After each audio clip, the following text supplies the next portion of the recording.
우리는 은혜의 보좌에 담대히 나갈 수 있는 그런 권리를 얻은 하나님의 자녀입니다. 그런데 하나님께서 허락하시는 이 안식을 우리가 지금 믿는 자로서 그리스도인이라 하는데 삶 속에서 누리고 있느냐 이렇게 말을 할 때 다 100% 그렇습니다라고 말하기 어렵습니다. 많은 경우는 오히려 그 은혜 보좌에 나아가지 못하고 은혜를 온전히 누리지 못하고 신앙생활 하면서도 여전히 고통 가운데 그렇게 허덕이며 살아가는 것을 봅니다. 그래서 우리가 은혜에 나아가지 못하게 하는 장애물들 이런 것들을 우리가 마음을 통해서 한번 보려고 그러고 있는 중인데 지난 시간에 우리가 본 것은 죄책감입니다. 우리가 스스로 자아상을 너무 이렇게 완벽한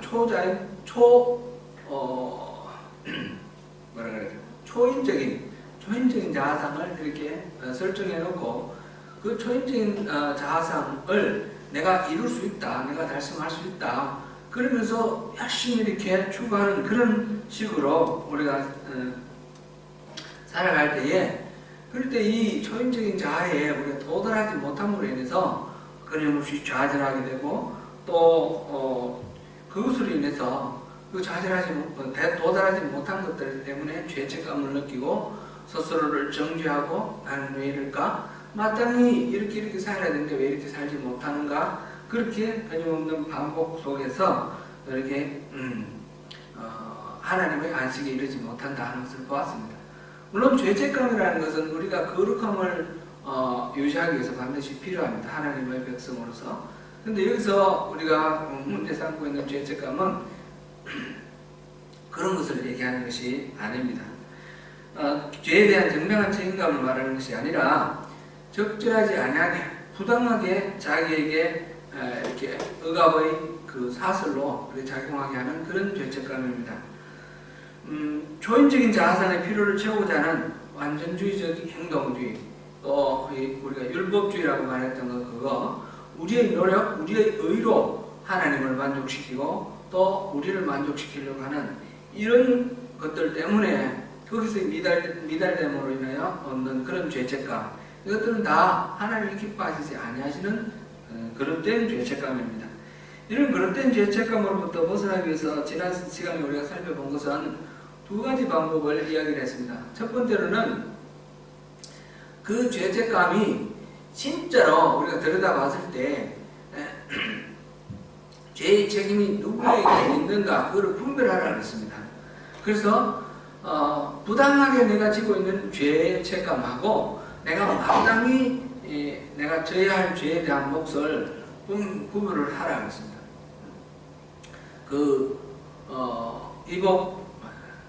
이 의붓 아버지로부터 이렇게 폭행을 당한 여성의 경우 그 어머니의 잘못된 가르침, 네가 잘못해서 그렇다, 이것 때문에 평생 그릇된 죄책감이 짓눌려 살아왔던 거죠.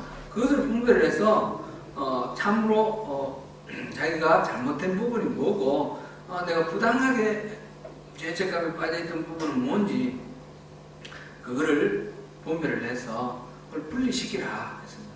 두 번째로는 이제 그게 연장성이 되는데 그러면 내가 책임질 것은 뭐냐 이거죠. 두 번째로는 바로 하나님과의 바른 관계의 회복입니다.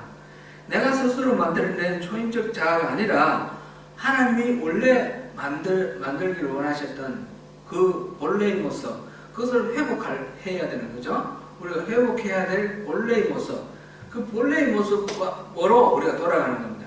그 본래의 모습의 나는 어떤 나입니까?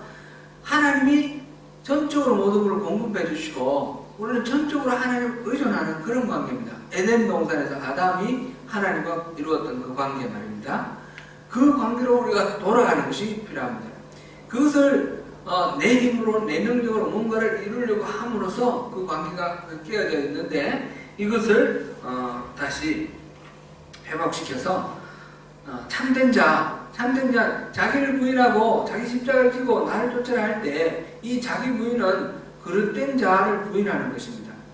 죄된 자아를 부인하는 것이고, 그 다음에 그럼으로써 자기가 죽으면 살겠다 말씀하셨는데 그러면서 살 수 있는 참된 자는 바로 하나님과의 바른 관계 속에 맺어진 이 자, 진짜 자, 이것이라는 거죠. 이 자를 우리가 찾는 것이 중요합니다.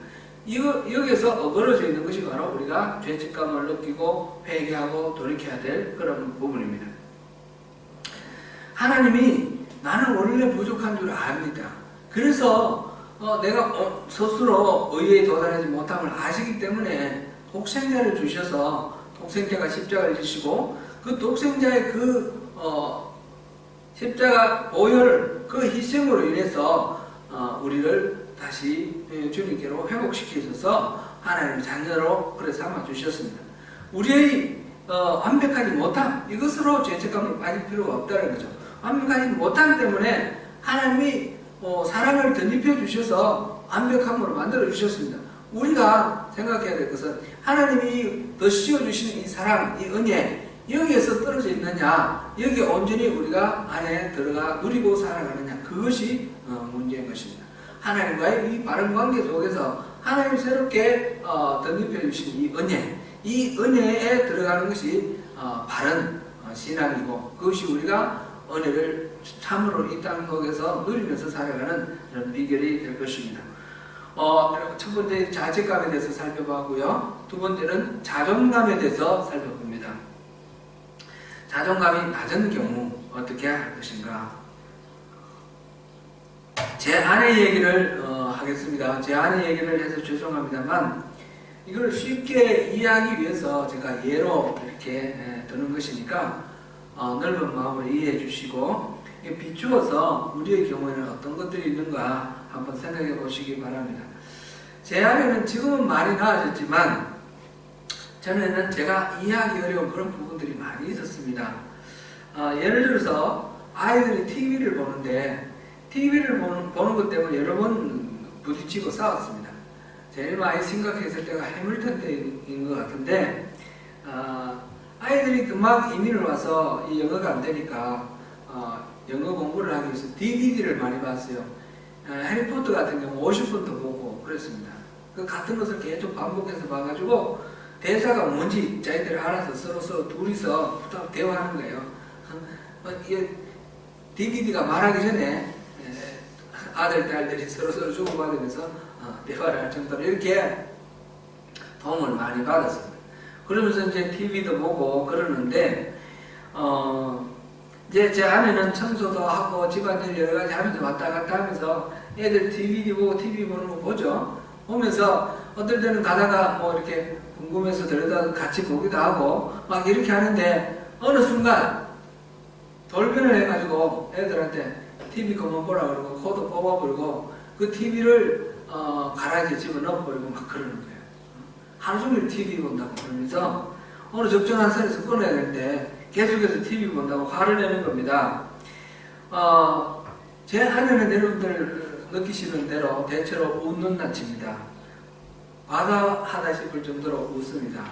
꼭 웃음이 나와서 웃는 것보다도 웃어야 된다라고 생각하고 더 많이 웃는 삶을 살려고 애쓰는 그런 캐릭터고 그런 얼굴입니다. 저는 아내가 웃을 때 좋습니다. 웃음이 뚝 끊이시고 심각하게 변하면 저도 무섭습니다. 아이들도 그런 엄마의 그 표현함에 당황하고 무서워하죠. 제가 어느 날 한 번은 그렇게 말을 했습니다. 아내에게 부탁을 했죠. 좀 평정을 좀 지켜달라고. 싫으면서 억지로 웃으려고 그러지도 마시고 또 화난다고 해서 너무너무 화를 내지도 마시고 좀 평평하게 그렇게 했으면 좋겠다고 내가 그렇게 부탁을 한 적도 있습니다. 사실 이런 면은 제게도 있거든요. 어느 순간 갑자기 불같이 화를 내면서 이 분노를 폭발시킬 때가 있습니다. 그 꼭지가 이렇게 돌아갈 때 아이들이 저를 무서워합니다. 이건 제가 그렇게 하면 아이들이 무서워한다는 걸 알기 때문에 안 하려고 하는데 어느 순간 딱 그 지점에 도달하면 그렇게 꼭지가 돕니다. 여러분, 우리 모두가 비슷한 것 같아요. 우리 모두에게 분노가 있어요. 분노가 있는데 그 분노가 우리가 스스로 절제하면서 이렇게 깔아앉아 있는데 어느 순간 이게 폭발하는 경우가 있어요. 폭발하는데 여기는 특정한 패턴이 있는 것 같습니다. 저의 경우에도 이렇게 생각해보면 뭐 때문에 폭발을 하는지 그거를 우리가 알면 잘 이해를 하고 우리 이길 수 있겠다 그런 생각을 해봅니다. 제가 볼 때는 그게 자존감하고 연결이 있는 것 같습니다. 자존감이 이렇게 든든하게 서 있으면 웬만해도 괜찮은데 이 우리 자존감이 낮은 부분이 있거든요. 그래서 그 부분이 건드려지면 폭발하는 거죠. 인간관계 속에서 이 자존감이 낮은 것은 많은 문제가 있습니다. 이 대화를 하는데도 그냥 일반적으로 이렇게 대화를 할 때 상대가 말하는 것을 있는 그대로 객관적으로 듣지 못합니다. 우리의 그 나름대로 프리즘을 가지고 글로써 듣습니다. 여기에 나의 낮은 자존감 이게 딱 개입이 되면 상대방은 의도하지 않았는데 내가 상처를 입고 그것 때문에 분노하고 그것 때문에 또 절망하고 좌절하고 그것 때문에 오만을 품고 그렇게 되기도 합니다. 사소한 일 때문에 이 일이 망쳐지는 그런 경우들이 참 무수히 많습니다. 인간관계 속에서 이 자존감 이거를 우리가 잘 세우고 그리고 불필요한 갈등을 만들어내지 않는 것이 참 필요하다 이런 생각이 듭니다. 우리가 초인적인 자아상을 만들어 놓고 그것을 위해서 막 열심히 에너지를 투자하면서 노력하면서 바르게 살아보려고 하고 나는 이런 인생을 이루어 보겠다고 노력하면서 살아가는 가운데 그에 도달하지 못함으로 인해서 나는 왜 이럴까? 나는 이 정도도 안 되나? 이러면서 자존감이 낮아지는데 이 자존감이 낮아지는 사람들의 그 인성 유형이 한 3가지 정도로 이렇게 다르게 나타납니다.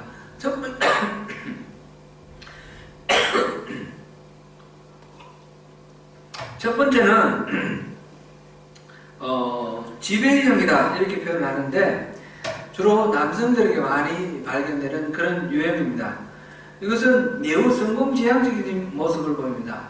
힘, 성취, 존경, 특권, 인정을 원하며 우월한 지위에 도달하는 것을 추구를 합니다.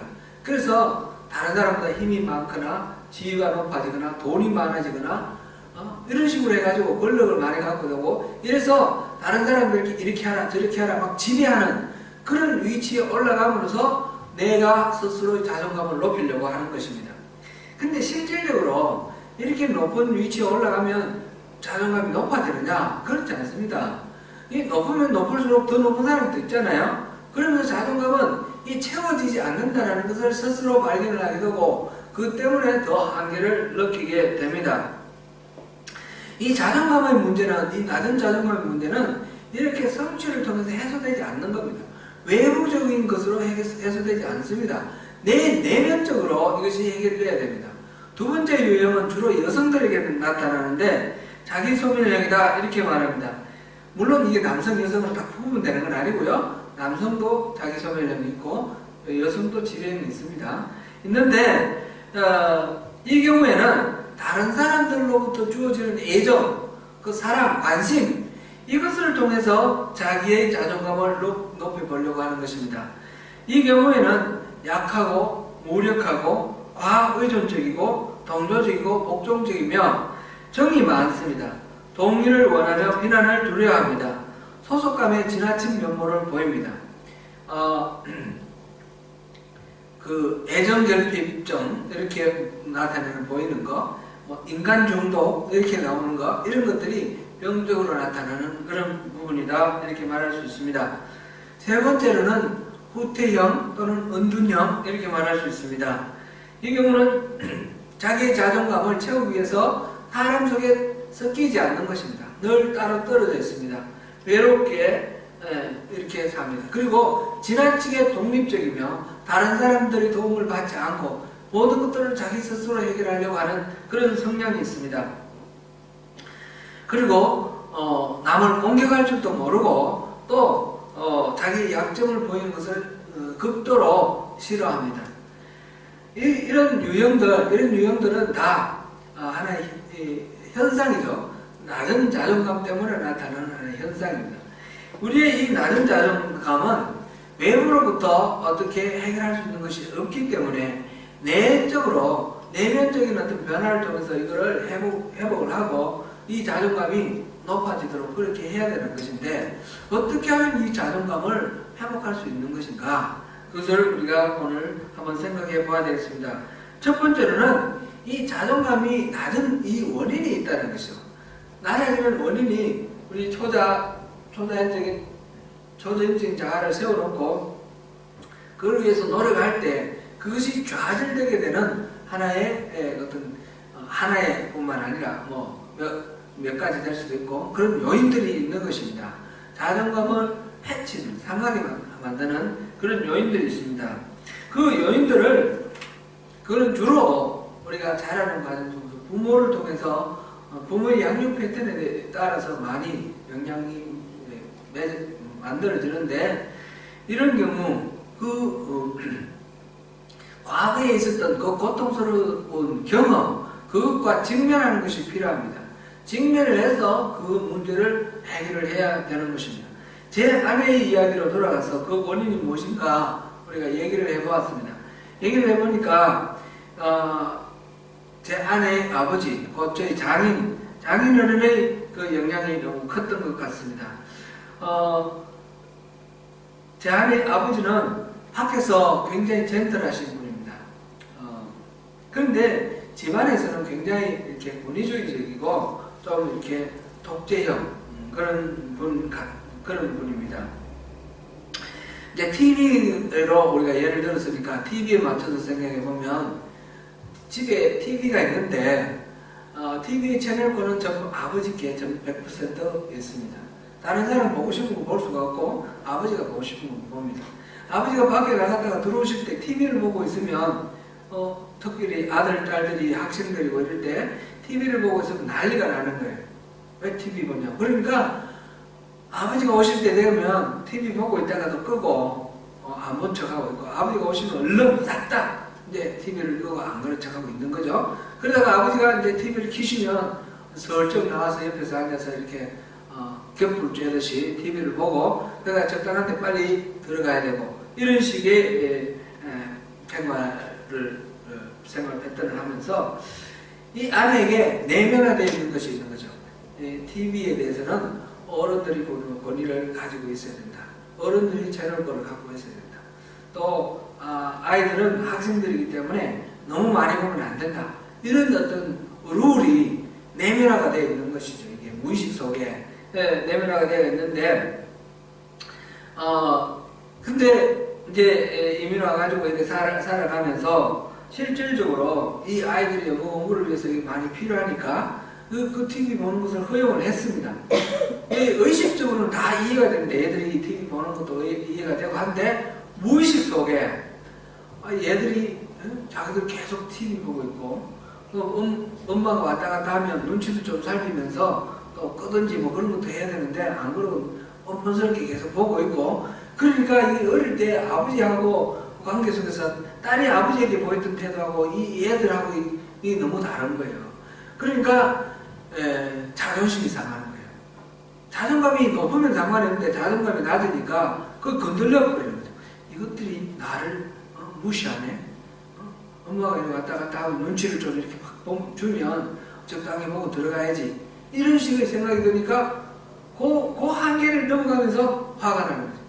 TV 이제 앞으로 못 본다. 그리고 이제 코드 뽑고 가라지 집어넣어 버리고. 이제 그러면 또 이게 TV가 또 이게 또 필요하니까 조금 이따가 적당한 시간에 또 꺼내가지고 다시 틀고 그 일이 이제 이렇게 되는 거죠. 부모의 이제 원래 이제 하나님이 우리를 만들어 주시고 하나님 다 공급해 주시던 것들을 부모가 공급해 줘야 되는 그런 상황인데, 이 부모가 우리 부모들이 다 완벽하지 못하지 않습니까? 부모들이 죄인이니까 그걸 완벽하게 못 채워주니까 부모가 채우지 못하는 부분을 스스로 나름대로 어떤 목표를 정해놓고 스스로 채우려고 하는 이런 초인적 자아, 이걸 형성해 놓고 난 뒤에 거기에 도달하려고 나름대로는 어떤 기준을 세우고 분모를 통해서 기준을 세우고 뭐 이러면서 세우는데 그 기준에 우리가 도달하기 어렵습니다. 어려우면서 나는 왜 이것도 안 되나? 이 자존감이 낮아지는 그런 것도 있고 부모가 또 이 양육하면서 잘 존중하면서 널 의견 물어보고 이러면서 우리를 존중해주면 우리가 스스로 자존감이 올라가는데 대체적으로 한국 부모들은 그렇게 자녀들의 의견을 물어보지도 않고 뭐 오붓하게 대화하는 그런 케이스도 아니고 요즘 엄마 아빠들은 다 다르죠. 우리 주은이 아빠는 말씀 서로 대화 많이 하나요? 네. 그렇게 우리 부모들은 지금 현재의 부모들은 그래요. 근데 우리 세대의 부모들은 아주 권위주의적이고 가부장적이고 일방적이었습니다. 그러니까 이게 자존감이 높아지지 못하고 이 낮은 상태. 그래서 이 낮은 자존감으로 인해서 불필요하게 갈등이 노출되고 문제가 되는 것입니다. 작은 어떤 문제 때문에 무시당하는 것 같고 저도 이제 울컥울컥하고 화를 낼 때 보니까 그 자존감이 건드려질 때인 것 같아요. 아이들이 뭔 말하는데 자기 나름대로 주장을 하는데 그것이 아이들의 의도하고 다르게 제가 느끼기에 이 부모를 무시한다 이런 생각이 딱 드는 거예요. 그러면 막 분노가 폭발하는 거예요. 불같이 화를 내는데 그것이 우리 연약함, 우리 부모의 연약함인 것 같습니다. 이 고통스러운 이 문제, 이제 TV를 보는 아버지와의 그 관계 갈등 속에서 이런 것들이 형성됐다는 게 인식이 되면 그 아버지와의 그 관계, 그거를 이제 직면을 해서 그 문제를 풀어야 되는 거죠. 그래서 아버지를 용서하고 아버지가 나에게 이런 억압했던 건데 그 아버지가 당연한 것이 아니고 부당한 겁니다.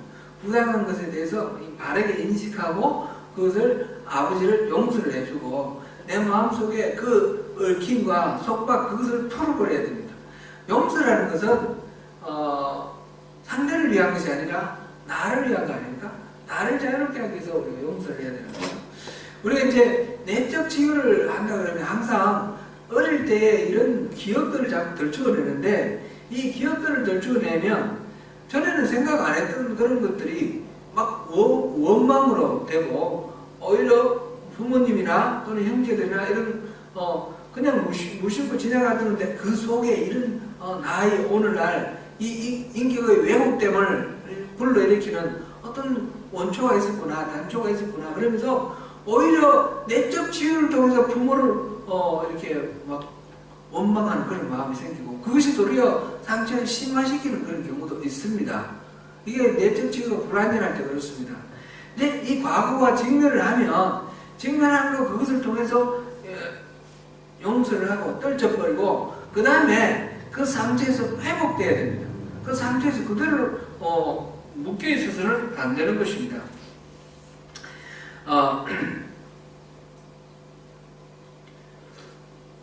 근데 이제 우리가 이제 문제가 되는 것은 이렇게 벗어나야 되는 이 상처 우리가 알게 되면 몰랐을 때는 모르고 지나가는 무의식 속에 있다가 이것이 계속 우리에게 문제를 불러일으켰고 알게 되면 알게 되고 난 후에 여기서부터 벗어나려고 하는데 잘 벗어나지 않는 것으로 인해서 또 우리에게 또 문제가 될 수도 있습니다. 마치 늪에 빠진 것 같아요.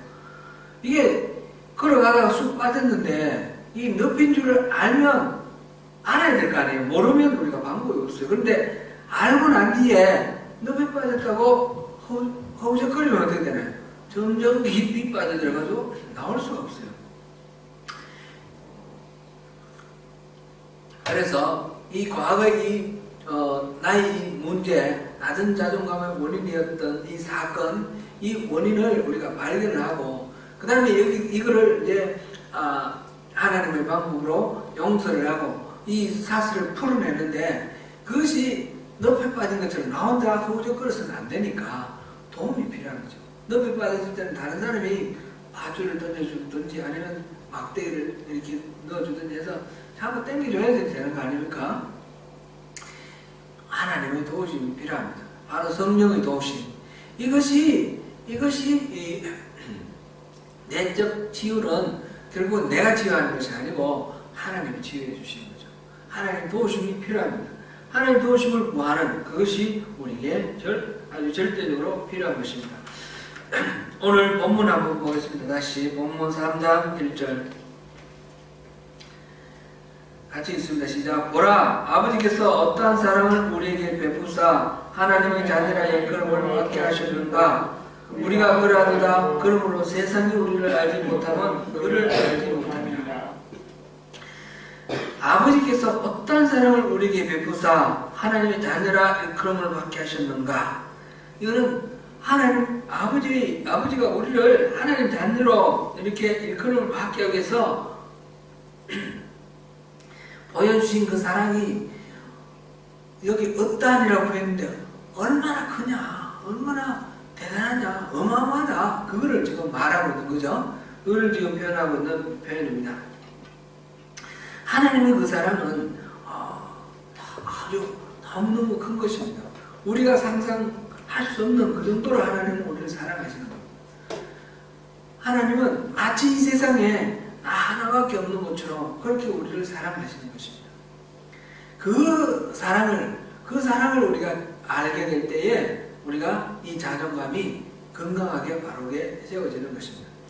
사도행전 25장 26장에 보면 바울 사도가 그 가이사라에서 벨릭스 총독 때 이 2년 동안 갇혀 있다가 그 다음에 벨릭스가 떠나가고 난 뒤에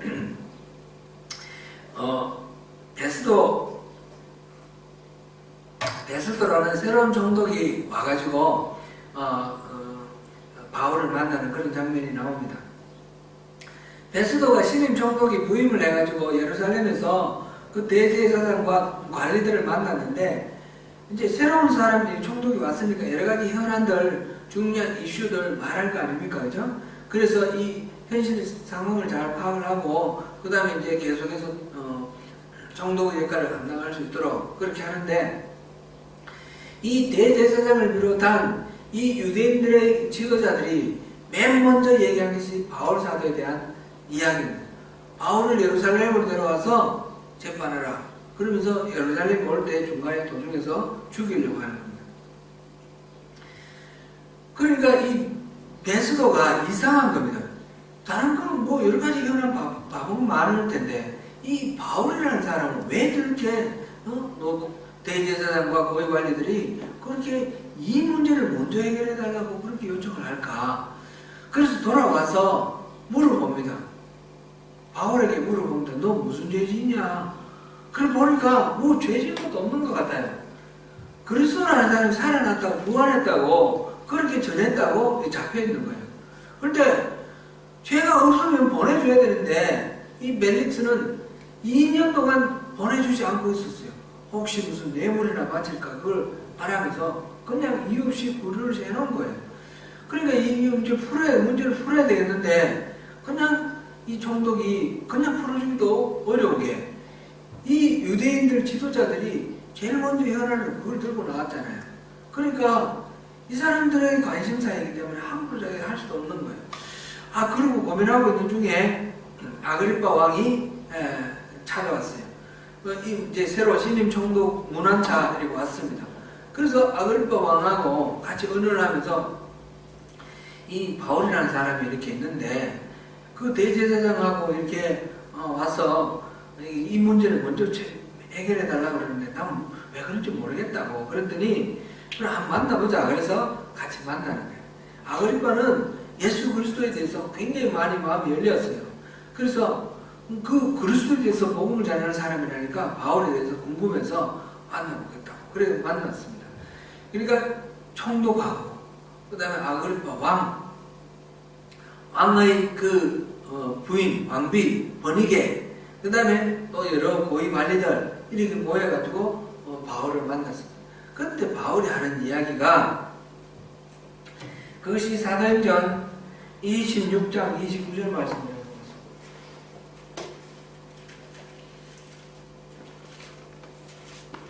사도행전 26장 29절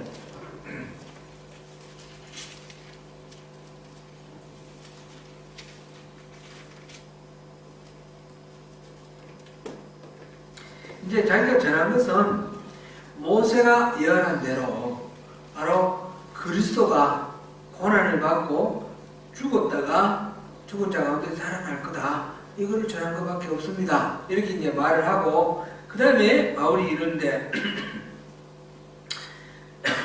26장 29절 같이 읽습니다. 시작. 바울이 이르되 말이 적으나 많으나 당신뿐만 아니라 오늘 내 말을 듣는 모든 사람도 다 이렇게 결박된 것 외에는 나와 같이 되기를 하나님께 원하나이다 하니라. 지금 죄수로 지금 잡혀있는, 구류당하고 있는 이 바울이 그 총독과 왕, 고위관리들 앞에서 여러분들 다 나같이 되기를 원합니다. 내가 지금 결박되어 있는데 결박된 거 외에 전부 여러분 다 나처럼 되면 좋겠습니다. 이 얼마나 놀라운 자존감입니까? 이 바울의 자존감은 참 어느 누구에게도 미치지 않는, 누구에게도 주눅들지 않는 당당함이고 자랑스러움이고 건강한 것입니다. 바울 사도가 어떻게 이렇게 건강한 자존감을 가질 수 있었습니까? 바울 사도는 예수 그리스도, 부활하신 예수님을 만났기 때문에 그렇습니다. 예수님이 만나서 바울 사도에게 사명을 주시고 예수님이 이거를 전하라고 하셨기 때문에 바울 사도는 세상의 어떤 권력도 무섭지 않고 세상의 어떤 고난도 두렵지 않습니다. 나는 하나님이신 예수 그리스도, 부활하신 예수 그리스도, 그분이 나를 세웠다. 그래서 바울 사도는 편지 곳곳마다 바로 예수 그리스도의 종된 나 바울 이렇게 말을 하면서 자기의 정체성을 예수님과 연결시켜서 이렇게 말하고 있습니다. 우리가 예수를 만난다면 우리 또한 바로 이런 놀라운 자존감, 이것을 우리가 가질 수 있습니다. 새롭고 기쁜 차원에서 하나님의 사랑과 그 은혜를 경험하는 것이 바로 이 상처 입은 그 고통, 그 우리 과거의 그런 것들을 완전하게 도려낼 수 있는 그런 완벽한 치료법이 될 것입니다. 그 상처를 직면하고 그것을 상처를 준 사람을 용서하려고 하는 이 인식, 자기 인식, 이게 문제였구나, 이걸 깨닫는 것이 수술이라면 그 다음부터 거기에서 놓여나서 실제로 그것만 인식하는 것이 아니라 그 다음에 성령의 도움으로 계속해서 거기에서 벗어나게 되는 삶을 살아가는 것, 이것이 이제 말하자면 재활훈련이다, 이렇게 이해하면 되겠습니다. 그 의식만 해가지고는 해결이 안 됩니다. 수술만 해가지고는 해결이 안 됩니다. 무릎 관절 문제가 생겨서 수술을 했다면 수술하고 나니 가만 놔두면 굳어서 못 씁니다. 계속 움직여야 된다. 물론 아프고 고통스럽고 쉽지 않지만 억지로라도 움직여서 재활훈련을 할 때 그것이 정상적으로 돌아오지 않습니까? 바로 이 과거의 그 문제에 직면을 해가지고 그것을 맞부닥쳐서 그것을 용서할 사람은 용서하고 또 버릴 것은 버리고 이렇게 벗어날 것은 벗어나는 그런 결단을 하고 그 다음부터 성령의 도우심을 받아서 이 늪 속에서 내가 허우적거리지 않고 나올 수 있도록 나를 끌어달라고 우리가 기도하면서 그렇게 우리가 살아갈 때 우리가 온전한 자유를 이루고 우리의 그 낮은 자존감으로 인해서 겪게 되는 여러 가지 문제들로부터 자유롭게 되는 것입니다. 누가 뭐라 그래서 그 말하는 것 때문에 우리가 상처를 입는 것이 아니라 내가 이 자존감이 낮아서 입는 상처가 너무 많습니다. 우리가 여기에 지금 이렇게 건드려도 안 아프지만 여기 살갗이 마냥 벗겨지고 여기 화상을 입었거나 해서 벗겨졌다 그러면 스치기만 해도 아픈 겁니다. 문제는 아픈 그 고통의 문제는 내게 있다는 것을 우리가 주목을 하게 되면 우리가 더 훨씬 쉽게 문제에서 벗어날 수 있습니다. 참 말씀 이렇게 우리 일상생활 속에서 우리 신앙생활하면서 우리가 함께 만나고 헤어지는 그 과정 속에서 가장 많은 것들이 여기에 있는 문제인 것 같습니다. 우리 내면적으로 우리가 건강하고 바르게 자존감이 세워져 있으면 아무 문제 없을 그런 일들이 그것 때문에 관계가 어그러지고 그것 때문에 불필요하게 마음속에 원망을 품고 한을 품고 원수가 되고 함께 하나님 나라를 향해서 걸어나가야 될 믿음의 동력자 우리 공동체 안에서 또 상처를 입고 교회를 떠나기도 하고, 교회 떠나면 끝입니까? 영원한 하나님 나라에 다시 만날 건데 그때 또 우리를 어떤 얼굴로 우리가 만나겠습니까? 그 속에 속에 속속들이 다 보이는데 참 이것을 생각하면 너무너무 안타깝고 아픕니다. 그냥 아프면 교회를 떠나면 끝나는 것처럼 생각하는 그 사실이 너무너무 안타깝고요. 우리가 기도하면서 이 문제를 풀어야 됩니다.